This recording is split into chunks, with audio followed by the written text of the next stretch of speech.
2023-cü ildə 11-ci sinif buraxılış imtahanında istifadə olunan növbəti suala baxaq. Deməli deyir ki, oxudun sözünün quruluşca sayda olduğunu nəzərə alaraq doğru fikirləri müəyyən edin. Bunu iki cür təhlil edir uşaqlar bu sözü. Bir var ki, sən oxudun. Nə etdin?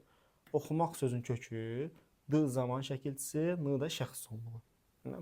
Yəni kök, qrammatik. Tam da bu sxem istədikləri. Bir də var ki, siz oxudun, uşağı oxudun. Nə edin? Oxudun. Oxumaq sözün kökü t olacaq leksik şəkilçisi, un da olacaq şəxs sonluğu. Demək, kök, leksik və qrammatik. Deyir ki, feilin xəbər şəklində işlənib. Xəbər şəklində işlənib, bəli, baxın, d zaman şəkilçisidir.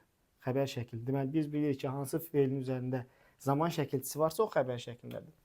İcbar növdədir. İcbar növdə ikinci versiyadır, yəni bu versiyadadır. Ona görə bu alınmır.